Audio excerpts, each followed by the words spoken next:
నేను పుట్టాను, లోకం ఏడ్చింది. నేను ఏడ్చాను, లోకం నవ్వింది.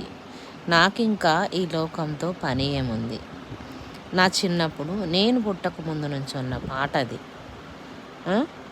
జనాల్లో ఎలాంటి దృక్పథం ఏర్పడుతోందంటే, ఎదుటివాడిని ఎట్లయినా పొడవాలి, ఏదో ఒక విధంగా మనం బాధ పెట్టాలి. ఏ మాట అంటే వీడు కుంగిపోతాడు, ఏ మాట అంటే ఈవిడ ఏడుస్తుంది, ఈవిని ఎప్పుడు ఏడిపించాలి, ఎప్పుడు బాధ పెట్టాలన్న దృక్పథంతోనే సమాజం 90% ఉంది. ఆ 10% ఉంది చూశారు, ఏదన్నా మంచి ఉందా నేర్చుకుందాము, వీళ్ళల్లో ఏమన్నా మనకు పనికొచ్చే ఉన్నాయా నేర్చుకుందాము, యాటిట్యూడ్స్ మార్చుకుందాము, మనిషిని చూసి ఆనందపడదాము అన్నది 100% ఉంది, ఒక 10%లో మాత్రమే. ఇప్పుడు మనం 10 మంది కోసం 10% కోసం బ్రతుకుతామా, ఆ 90 మంది చెడు కోసం బ్రతుకుతామనేది మన ఆలోచన విధానాన్ని బట్టి మనకు ఉంటుంది.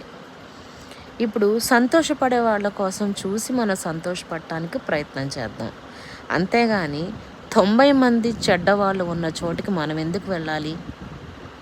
మనకున్న 10 మంది సరిపోరంటారా? ఆ 90 మందిలో ఉన్నారు చూశారు ఆ వ్యతిరేకవాదులు, వాళ్ళు మన దగ్గరికి రాకుండా ఉంటే సరి. పాపం వాళ్ళ మనసుని ఎందుకు పాడు చేసుకుంటున్నారు వాళ్ళు? Be away from us. మాలాంటి మంచి వాళ్ళ దగ్గరికి మీరు మాత్రం ఎందుకండి?